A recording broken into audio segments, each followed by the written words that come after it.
ഞാൻ ഈ പേര് ആദ്യം തൊട്ടേ പറയാതിരുന്നത് ആ വ്യക്തിയെക്കുറിച്ച് ഓർത്തിട്ടല്ല, ആ കുടുംബത്തെക്കുറിച്ച് ഓർത്തിട്ടാണ് എന്ന് ഞാൻ ആദ്യമേ പറഞ്ഞിരുന്നു.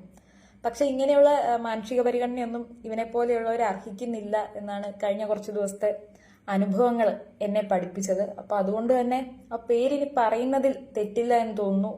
റിപ്പോർട്ടർ ചാനലിനോടാണ് നിങ്ങൾ ഈ രാഹുൽ മാങ്കുട്ടത്തിന്റെ പിന്നാലെ പോകാൻ കാണിക്കുന്ന ആവേശത്തിന്റെ ഒരു 10% നിങ്ങൾ നിങ്ങളുടെ കൂട്ടത്തിലുള്ള കോഴിയുടെ പിന്നാലെ ഒന്ന് പോകും. അല്ലെങ്കിൽ നിങ്ങൾ നിങ്ങളുടെ എന്താ പറയുക breaking news Reporter breaking first on Reporter എന്നും പറഞ്ഞ് നിങ്ങൾ കൊടുത്തൂടെ. കാരണം ആ കൊച്ചു തന്നെ വന്ന് പറഞ്ഞു നിങ്ങളുടെ കൂടെ വർക്ക് ചെയ്ത് അല്ലെങ്കിൽ നിങ്ങളുടെ കൂടെ വർക്ക് ചെയ്യുന്ന പെമ്പിള്ളേരെല്ലാം പിടിക്കുന്ന ഒരു കോഴി ഒരു പീഡക കോഴിയുടെ ഡീറ്റെയിൽസ് ഇന്നലെ അഞ്ജന എന്നെ പുറത്തോട്ട് വന്ന് പറഞ്ഞിട്ടുണ്ട്. എത്ര പേര് കണ്ടു എന്നറിയില്ല. അതിൽ ആ വീഡിയോ നമുക്കിവിടെ വെക്കാം, എന്നിട്ട് നമുക്ക് നോക്കാം ആരാണ് റിപ്പോർട്ടർ ചാനലിലെ ആ വലിയ കോഴിക്കുട്ടൻ എന്നുള്ളത്. ഹായ്, എൻ്റെ പേര് അഞ്ജന. ഞാൻ കഴിഞ്ഞ കുറച്ച് ദിവസമായിട്ട് എൻ്റെ ഫേസ്ബുക്കിൽ ഒരു ഇഷ്യൂ ഇങ്ങനെ കണ്ടിന്യൂസ് ആയിട്ട് അഡ്രസ്സ് ചെയ്യുന്നുണ്ട്. അതൊക്കെ നിർത്തി എൻ്റെ കാര്യങ്ങളുമായി മുമ്പോട്ട് പോകാം എന്നാണ് ഞാൻ തീരുമാനിച്ചിരുന്നത്. പക്ഷെ കുറച്ച് ദിവസമായിട്ട് അതിന് പറ്റാത്തൊരു സാഹചര്യത്തിലാണ് ഞാനുള്ളത്. കാരണം ഞാൻ കുറച്ച് ദിവസമായി മര്യാദയ്ക്കൊന്ന് ഉറങ്ങിയിട്ട് അല്ലെങ്കിൽ മര്യാദയ്ക്ക് ഭക്ഷണം കഴിച്ചിട്ടൊക്കെ കുറച്ച് ദിവസമായി. ഈ വിഷയം കാരണം ഉറക്കവും ഭക്ഷണവും ഒക്കെ തോന്നിയ പോലെ ആയിട്ടുണ്ട്. അപ്പൊ അതൊക്കെ കേട്ടല്ലേ റിപ്പോർട്ടറെ, നിങ്ങൾ രാഹുൽ പീഡിപ്പിച്ചു എന്ന് പറയുന്ന അല്ലെങ്കിൽ രാഹുലിന്റെ ഇരയായ ഇരകളൊക്കെ ഭക്ഷണം കഴിച്ചിട്ടും അല്ലെങ്കിൽ ഉണ്ടിട്ടും ഉറങ്ങിയിട്ടും വർഷങ്ങളായി കാലങ്ങളായി ഗർഭചിത്രം നടത്തി ക്ഷീണിച്ചിരിക്കുകയാണ്. അവരുടെ സങ്കടം വന്ന് ഇങ്ങനെ മെഴുകിക്കൊണ്ടിരിക്കുന്നുണ്ടല്ലോ. അതേപോലെ നിങ്ങളുടെ കൂട്ടത്തിൽ വർക്ക് ചെയ്ത ഒരാളുടെ അവസ്ഥയാണ് അവർ പറയുന്നത്. ഭക്ഷണം കഴിച്ചിട്ടും ഉറങ്ങിയിട്ടൊക്കെ പല ദിവസങ്ങളായി. ഒന്ന് അഡ്രസ്സ് ചെയ്തൂടെ മുട്ട നിനക്കൊക്കെ ഇടക്കൊക്കെ വന്നിട്ട് പ്ലീസ് നോക്ക്, അവരെന്താ പറയുന്നത് കൂടെ കേക്ക്. എഫക്റ്റ് ചെയ്യുന്നുണ്ട്. അതുകൂടാതെ ഈ സംഭവം തുടങ്ങിയപ്പോൾ തൊട്ടുള്ള ഫോൺ കോളുകൾ, അവരോടൊക്കെ പറയുന്ന മറുപടി, മെസ്സേജുകൾ, ചില കമന്റുകൾ, അതൊക്കെ എന്നെ വല്ലാതെ അഫക്റ്റ് ചെയ്യുന്നുണ്ട്. കേട്ടല്ലോ, സൈബർ ആക്രമണത്തിനെ കാര്യമാണ് പറയണത്. നിങ്ങൾ ഇരക്ക് വരുന്ന സൈബർ ആക്രമണങ്ങളെ പറ്റി നിങ്ങൾ ഘോരം പ്രസംഗിച്ച് സങ്കടപ്പെടുന്നത് കണ്ടിരുന്നു. സുജയും മൊട്ടയും നമ്മുടെ പരുത്തിക്കാടും എല്ലാവരും. അപ്പോൾ അതുപോലെ തന്നെ അതേ അവസ്ഥയിൽ തന്നെ നിങ്ങളുടെ കൂട്ടത്തിലുള്ള ഒരുത്തൻ കയറി പിടിച്ചതിന്റെ കാരണം കൊണ്ട് അവർ അനുഭവിക്കുന്ന സൈബർ അറ്റാക്കാണ് അവർ പറയുന്നത്. അതും കൂടെ ഒന്ന് മെൻഷൻ ചെയ്യണം കേട്ടോ. ഞാൻ ഈ പേര് ആദ്യം തൊട്ടേ പറയാതിരുന്നത് ആ വ്യക്തിയെക്കുറിച്ച് ഓർത്തിട്ടല്ല, ആ കുടുംബത്തെക്കുറിച്ച് ഓർത്തിട്ടാണ് എന്ന് ഞാൻ ആദ്യമേ പറഞ്ഞിരുന്നു. പക്ഷെ ഇങ്ങനെയുള്ള മാനുഷിക പരിഗണനയൊന്നും ഇവനെ പോലെയുള്ളവർ അർഹിക്കുന്നില്ല എന്നാണ് കഴിഞ്ഞ കുറച്ച് ദിവസത്തെ അനുഭവങ്ങൾ എന്നെ പഠിപ്പിച്ചത്. അപ്പൊ അതുകൊണ്ട് തന്നെ ആ പേരിനി പറയുന്നതിൽ തെറ്റില്ല എന്ന് തോന്നുന്നു. അയാളെപ്പോലുള്ളവർ സമൂഹം അറിയണം അവനൊക്കെ ആരാണെന്ന്. അല്ലെങ്കിൽ ഇത് തന്നെ ഇനി തുടരും. കാരണം എന്നോട് ചെയ്ത പോലെ ഇനി അവിടെ ജോലി ചെയ്യുന്നവരോടൊന്നല്ല, ആരോടും ചെയ്യാൻ പാടില്ല. എനിക്ക് നല്ലൊരു സുഹൃത്തായിരുന്നു, ചേട്ടനെ പോലെ ആയിരുന്നു എന്നൊക്കെ പറയാം. കാരണം ഞാൻ ജോലി സംബന്ധമായ സംശയങ്ങളും അങ്ങനത്തെ കാര്യങ്ങളുമൊക്കെ സ്ഥിരമായി വിളിച്ചു ചോദിച്ചുകൊണ്ടിരുന്ന ഒരാളാണ്. ഞാനും ഈ ന്യൂസ് ഡെസ്കിൽ 1 വർഷത്തോളം ജോലി ചെയ്ത ആളാണ്. അപ്പൊ അതുകൊണ്ട് അടുത്ത സൗഹൃദം ഉണ്ടായിരുന്നു. ചേട്ടനെ പോലെയായിരുന്നു, എൻ്റെ അതേ ജില്ലയിലുള്ള വ്യക്തിയാണ്. അപ്പോൾ അങ്ങനൊരു സ്നേഹവും ഒരു സഹോദരനോട് ഉള്ള പോലെ ഒരു കരുതലും ഒക്കെ എനിക്കും ഉണ്ടായിരുന്നു. കേട്ടല്ലോ, രാഹുൽ മാങ്കുട്ടത്തിനെതിരെ നമ്മുടെ പല നടിമാരും അല്ലെങ്കിൽ നടികളും വെടികളും എന്നൊക്കെ പറയാം നമുക്ക് വേണമെങ്കിൽ, ഒക്കെ വന്നിട്ട് പല കംപ്ലൈൻറ്റും പറഞ്ഞപ്പം അവർ പറഞ്ഞിരുന്നത് ഇങ്ങനെയൊക്കെ തന്നെ ആയിരുന്നു. എന്താ, എനിക്ക് സ്വന്തം സഹോദരനെ പോലെ ആയിരുന്നു, നല്ലൊരു സുഹൃത്തായിരുന്നു, നല്ലൊരു അതായിരുന്നു, നല്ലൊരു ഇതായിരുന്നു എന്നൊക്കെ പറഞ്ഞത്. പക്ഷെ പേര് ഞങ്ങൾ പറയില്ല, പേര് ഞങ്ങൾക്ക് പറയാൻ പറ്റില്ല എന്നായിരുന്നു പലരും പറഞ്ഞിരുന്നത്. അപ്പോൾ അതുപോലെയല്ല നിങ്ങളുടെ കൂട്ടത്തിലുള്ള ഈ കൊച്ചിൻ്റെ അവസ്ഥ. ഈ പറഞ്ഞ എല്ലാമായിരുന്നു അവരുടെ അവസ്ഥകൾ. അവർ പറഞ്ഞു, അവർ ഇനി അവരുടെ പേരും കൂടെ പറയും, എന്നിട്ട് നിങ്ങൾ ബാക്കി തീരുമാനിക്കും. പക്ഷെ ഇതിങ്ങനെ വഴിമാറി പോകുന്നത് ഞാൻ പതുക്കെയാണ് മനസ്സിലാക്കിയപ്പോൾ തൊട്ടൊരു ഗ്യാപ്പിട്ട് തുടങ്ങിയായിരുന്നു. പക്ഷെ പിന്നീട് അത് നേരിട്ട് കാണുന്ന ഒരു സാഹചര്യം എത്തിയപ്പോഴാണ് അതിങ്ങനെ ഒരു മോശം അവസ്ഥയിലേക്ക് എത്തിയത്. ഈ പ്രശ്നം എനിക്ക് അന്നാരോടും തുറന്നു പറയാൻ പറ്റിയ ഒരു അവസ്ഥയിലല്ലായിരുന്നു, അടുത്ത 1-2 സുഹൃത്തുക്കളോട് ഒഴിച്ച്. ആ സമയത്ത് മുഴുവൻ ഞാൻ വല്ലാത്തൊരു മാനസികാവസ്ഥയിലായിരുന്നു. എനിക്കിപ്പോഴും അറിയില്ല ഞാൻ എങ്ങനെയാ അന്നൊക്കെ ജോലി ചെയ്തത് എന്നുള്ളത്. പിന്നെ കൈക്കൊരു പരിക്ക് പറ്റി, പിന്നെ ശ്രദ്ധ കയ്യിലേക്കായി. പക്ഷെ ഇപ്പോഴും എനിക്കൊരു ഷോക്കാണുള്ളത്. കാരണം ആ വ്യക്തിയിൽ നിന്നും ഒരിക്കലും ഞാനത് പ്രതീക്ഷിച്ചിരുന്നില്ല.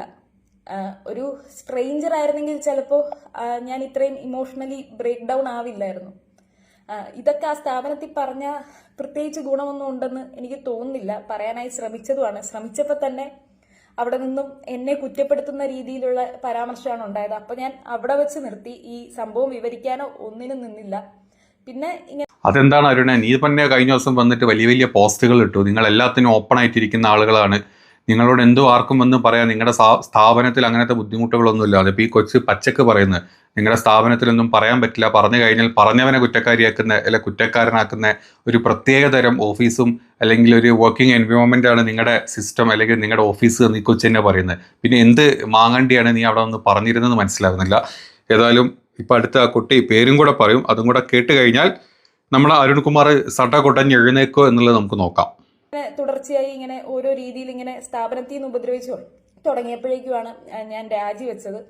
അപ്പോൾ ആ വ്യക്തിയുടെ പേര് പറയാം, അത് പറയണം, അങ്ങനെ തന്നെയാണ് ചിന്തിക്കുന്നത്. റിപ്പോർട്ടർ TV-യിലെ അസിസ്റ്റന്റ് ന്യൂസ് എഡിറ്റർ ആയിട്ടുള്ള ക്രിസ്റ്റി എം തോമസ് എന്ന് പറയുന്ന വ്യക്തിയാണ്. ഞാൻ ഈ മെയ് മാസം അവിടെ ഡെപ്യൂട്ടേഷന് ന്യൂസ് ഡെസ്കിൽ ചെന്ന സമയത്ത് മോശമായി പെരുമാറിയത്. ഇയാൾ എന്നോട് മാത്രമല്ല മോശമായിട്ട് പെരുമാറിയത്, ഇതിനു മുൻപും അവിടെ ജോലി ചെയ്ത് കേട്ടല്ലോ. നിങ്ങൾ ആളുടെ പേര് കേട്ടല്ലോ, വേണം ഒന്നുകൂടെ നമുക്ക് പ്ലേ ചെയ്ത് തരാം, ഒന്ന് കേട്ട് നോക്കേ. ഉപദ്രവിച്ചു തുടങ്ങിയപ്പോഴേക്കുമാണ് ഞാൻ രാജിവെച്ചത്. അപ്പോൾ ആ വ്യക്തിയുടെ പേര് പറയാം, അത് പറയണം, അങ്ങനെ തന്നെയാണ് ചിന്തിക്കുന്നത്. റിപ്പോർട്ടർ TV-യിലെ അസിസ്റ്റന്റ് ന്യൂസ് എഡിറ്റർ ആയിട്ടുള്ള ക്രിസ്റ്റി എം തോമസ് എന്ന് പറയുന്ന വ്യക്തിയാണ്. ഞാൻ ഈ മെയ് മാസം അവിടെ ഡെപ്യൂട്ടേഷന് ന്യൂസ് ഡെസ്കിൽ ചെന്ന സമയത്ത് മോശമായി പെരുമാറിയത്. ഇയാൾ എന്നോട് മാത്രമല്ല മോശമായിട്ട് പെരുമാറിയത്, ഇതിനു മുൻപും അവിടെ ജോലി ചെയ്ത് ക്രിസ്റ്റി എം തോമസ് അല്ലേ, അസിസ്റ്റന്റ് ഡെപ്യൂട്ടി എഡിറ്റർ ആയിട്ടുള്ള ക്രിസ്റ്റി എം തോമസ്. കേട്ടല്ലോ, പേര് നോട്ട് ചെയ്തോട്ടോ, അവരുടെ നോട്ട് ചെയ്തോ. ഇതിനു മുൻപും അവിടെ ജോലി ചെയ്തിരുന്ന ചിലരോടും ഇങ്ങനെ മോശമായി പെരുമാറിയിട്ടുണ്ട്. അപ്പോൾ ഇതിന് തുടരാൻ പാടില്ല. ചിലപ്പോൾ ഈ പ്രശ്നങ്ങളൊക്കെ കഴിയുമ്പോൾ വീണ്ടും ഇയാൾ ഇങ്ങനെ തന്നെയായി മാറുമായിരിക്കും. അതുകൊണ്ട് ഈ പേര് പറയുന്നു. കഴിഞ്ഞ കുറച്ച് ദിവസത്തെ അനുഭവങ്ങൾ എന്നെ അങ്ങനെ തന്നെയാണ് പഠിപ്പിച്ചത്. ഞങ്ങൾ രണ്ടുപേരും മീഡിയ രംഗത്ത് ജോലി ചെയ്യുന്നവരാണ്, നമ്മുടെ സുഹൃത്തുക്കളും മീഡിയ രംഗത്ത് ജോലി ചെയ്യുന്നവരാണ്. അപ്പോൾ അവരോടൊക്കെ ഇയാളുടെ പേരറിയുമ്പോൾ പല കഥകളാണ് ഇയാൾ ഇപ്പോഴും പറയുന്നത്. അപ്പോൾ അതൊക്കെ കേൾക്കുമ്പോൾ എനിക്കുണ്ടാവുന്ന ബുദ്ധിമുട്ടെന്ന് പറയുന്നത് അത് ഭീകരമാണ്. അയാളുടെ കുടുംബം ഇത് അറിയണ്ട എന്ന് ഓർത്ത് ഞാൻ ആ പേര് മറച്ചു വെക്കുമ്പോൾ അയാൾ എന്നെ ഉപദ്രവിക്കാനാണ് ശ്രമിച്ചുകൊണ്ടിരിക്കുന്നത്. എന്തായാലും ഇതിൽ നിന്നൊക്കെ എനിക്ക് ഒരു പ്രോപ്പർ ട്രാക്കിലേക്ക് വരണം. അപ്പോൾ അതിന് ഈ വീഡിയോ ചെയ്യുന്നതും എന്നെ സഹായിക്കും എന്നാണ് ഞാൻ കരുതുന്നത്. അതുകൊണ്ടാണ് ഈ സമയത്തും വീഡിയോ ചെയ്തത്. ഇപ്പോഴും ഇങ്ങനൊരു അവസ്ഥയിലെങ്കിലും ഇരിക്കുന്നത് നല്ല കുറച്ച് സുഹൃത്തുക്കൾ ഉള്ളത് കൊണ്ടാണ്. അവർ സ്ഥിരമായി വിളിച്ച് തിരക്കുന്നത് കൊണ്ടാണ്. എന്ത് ചെയ്യുക, ഭക്ഷണം കഴിച്ചോ, അങ്ങനെ ചെക്ക് ചെയ്യുന്നത് കൊണ്ടാണ്. അപ്പോൾ അങ്ങനെയുള്ള സുഹൃത്തുക്കളെയൊക്കെ ജീവിതത്തിൽ തന്നതിന് നന്ദി. ഇങ്ങനെയുള്ളവരെ വൈകിയാണെങ്കിലും തിരിച്ചറിയാൻ കഴിഞ്ഞു, സന്തോഷമുണ്ട്. എന്തായാലും ആ സ്ഥാപനം നടപടി എടുക്കുമെന്നൊന്നും എനിക്ക് തോന്നുന്നില്ല. ചിലപ്പോൾ അടുത്ത മാസം വല്ല പ്രൊമോഷനൊക്കെ കൊടുക്കുമായിരിക്കും. പോലീസ് കേസുമായി പോകണമെന്നൊക്കെ ഉണ്ട്. എൻ്റെ അരുണേ, നിങ്ങളുടെ സ്ഥാപനത്തിനെ പറ്റിയാണല്ലോ പറയുന്നത്. അവിടെ വർക്ക് ചെയ്ത ഒരാൾ കയറി പിടിച്ച് ഇത്രയും ആക്കി, ഇത്രയും ബുദ്ധിമുട്ടാക്കി, നീയൊക്കെ വന്നിട്ട് വലിയ വലിയ കമൻറ്റുകളും വലിയ വലിയ ഫേസ്ബുക്ക് പോസ്റ്റുകളിലോട്ട് കുറേ ഉടച്ചു പോയി. എന്നിട്ട് ഇപ്പോഴും ഈ കുട്ടി പറയുന്നത് നിങ്ങൾ കേട്ടല്ലോ, അടുത്ത മാസം അവന് ചിലപ്പോൾ വല്ല പ്രൊമോഷനും കൊടുക്കാനുള്ള ചാൻസാണ് ഉള്ളത്. അത്തരത്തിലാണ് നിങ്ങളുടെ സ്ഥാപനം കുത്തഴിഞ്ഞ കളിത്തൊട്ടിലായിട്ടുള്ള ഒരു കളിയോടം. എന്തൊക്കെ നിങ്ങളുടെ സ്ഥാപനത്തിന് ഇപ്പോൾ എന്തൊക്കെ പേര് വിളിക്കണം നമ്മൾ? കളിപ്പാട്ടെന്നോ, കളിയോടെന്നോ, കളിത്തൊഴിന്നോ, അല്ലെങ്കിൽ എണ്ണത്തോണി എന്നൊക്കെ വേണേൽ വിളിക്കേണ്ടി വരും അല്ലേ? ഏതായാലും അവിടുത്തെ ഒരു അവസ്ഥയാണ് നമ്മളിപ്പോൾ കേട്ടത്. ഈ കുട്ടി പറഞ്ഞത് കുറച്ചുകൂടെ കേൾക്കാനുണ്ട്. പക്ഷെ ഞാൻ ഇപ്പൊ പഠിക്കുവാണ്. അപ്പോൾ ഇതിനിടയ്ക്ക് കേസ്, കോടതി അതൊക്കെ വരുമ്പോൾ എന്താവും എനിക്കറിയില്ല. ഈ വിഷയവും ഈ പോസ്റ്റും ഒക്കെ തന്നെ കാര്യമായിട്ട് എന്നെ ബാധിച്ചിട്ടുണ്ട്. അപ്പോൾ എന്തായാലും സമൂഹം അറിയട്ടെ, ഇയാളെ ക്രിസ്തീയ സമൂഹം അറിയണം. ഏതായാലും നിങ്ങൾ ഉണ്ടാക്കിയ വെടിക്കഥ പോലെയല്ല, നിങ്ങൾ ഫോണിൽ കൂടെ ഉണ്ടാക്കിയ വെടിക്കഥ അല്ലെങ്കിൽ നിങ്ങൾ പുറത്തിറക്കിയ വെടികളുടെയും കഥകളല്ല. നിങ്ങളുടെ ഓഫീസിൽ ഒരാൾക്കുണ്ടായ ബുദ്ധിമുട്ടും ആളുടെ പേര് തുറന്നു പറഞ്ഞതിൻ്റെ ഡീറ്റെയിൽസ് ആണ് ക്രിസ്റ്റി എം തോമസ് എന്നും പറഞ്ഞിട്ട് പുറത്തോട്ട് വന്നിട്ട് കറക്റ്റ് പേര് പറഞ്ഞു. ഇനി നീയൊക്കെ എന്ത് കൊണയാണ് കൊണയ്ക്കാൻ പോകുന്നത്, അല്ലെങ്കിൽ എന്ത് നടപടിയാണ് ഇതിനെതിരെ എടുക്കാൻ പോകുന്നത് നമുക്ക് നോക്കാം. ഒന്നുകിൽ നീ പോസ്റ്റൊക്കെ അങ്ങ് മുക്കിയേക്ക് ഫേസ്ബുക്കിൽ, പ്രത്യേകിച്ച് നടപടിയൊന്നും നിങ്ങൾക്ക് എടുക്കാണ്ട് ഇവരെ നിങ്ങൾ പ്രൊമോട്ട് ചെയ്യാൻ പോവുകയാണെങ്കിൽ നീയൊക്കെ കൂടെ ആ പോസ്റ്റുകളൊക്കെ, നീയൊക്കെ ഇട്ട പോസ്റ്റുകളുണ്ട്, അതൊക്കെ അങ്ങ് മുക്കിയേക്കുക. അതല്ല എടുക്കാൻ നിങ്ങൾക്ക് പറ്റും, നിനക്കൊക്കെ നട്ടലും അല്ലെങ്കിൽ ഉറപ്പുണ്ടെങ്കിൽ നീയൊക്കെ കേസ് എടുക്കുക. എന്നിട്ട് വന്നിട്ട് ചാനലിലൊക്കെ വന്നിട്ട് ഇങ്ങനെ കിടന്ന് കൊണകൊണാന്ന് കുണച്ചുകൊണ്ടിരിക്കണം കേട്ടോ.